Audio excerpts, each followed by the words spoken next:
Harper Audio presents The Rise and Fall of D.O.D.O by Neil Stephenson and Nicole Galland. Performed by Laurence Bouvard, Shelley Atkinson, Laural Merlington, Joe Barrett, Will Damron, Luke Daniels, Robert Fass, James Foster, Tavia Gilbert, Arthur Morey, David Stifel, Charlie Thurston, and Kate Udall.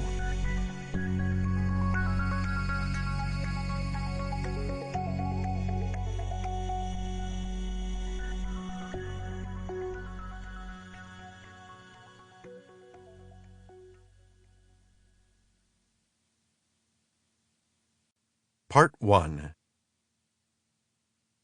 Diachronical. Preamble, July 1851.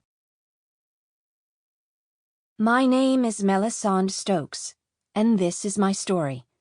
I'm writing in July 1851, Common Era, or, let's face it, Anno Domini, in the guest chamber of a middle-class home in Kensington, London, England.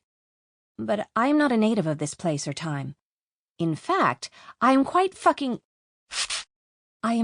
desperate to get out of here. But you already knew that.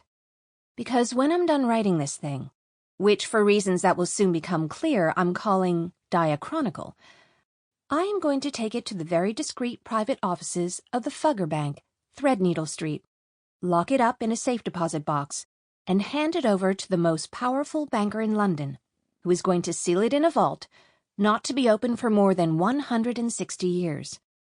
The Fuggers, above all people in this world, understand the dangers of diachronic shear. They know that to open the box and read the documents sooner would be to trigger a catastrophe that would wipe London's financial district off the map and leave a smoking crater in its place. Actually, it would be much worse than a smoking crater. But a smoking crater is how history would describe it, once the surviving witnesses had been sent off to the madhouse. I'm writing with a steel-nibbed dip pen, model number 137B, from Hughes & Sons Limited of Birmingham. I requested the extra fine tip, partly to save money on paper, and partly so that I could jab my thumb with it and draw blood. The brown smear across the top of this page can be tested in any 21st century DNA lab. Compare the results to what is on file in my personnel record at D.O.D.O HQ, and you will know that I am a woman of your era, writing in the middle of the 19th century.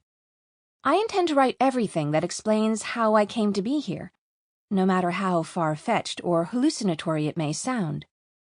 To quote Peter Gabriel, a singer-songwriter who will be born 99 years from now, this will be my testimony. I do attest that I am here against my will, having been sent here from September 8, 1850, and from the city of San Francisco, California, the day before California was granted statehood. I do attest that I belong in Boston, Massachusetts, in the first quarter of the 21st century.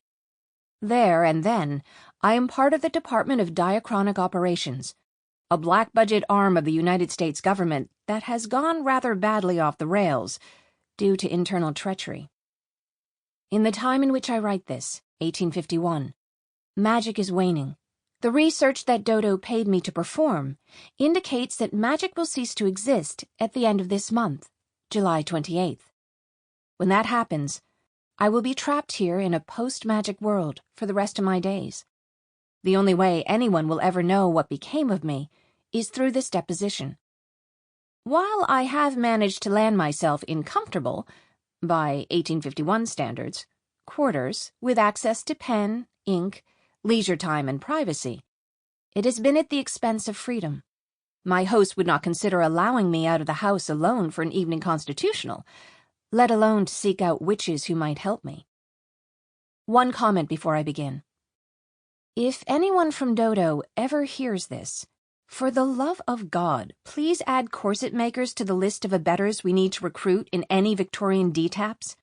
Corsets are intended to be custom-made to conform to the actual shape of a lady's body, and it's uncomfortable to have to borrow one or buy one off the rack.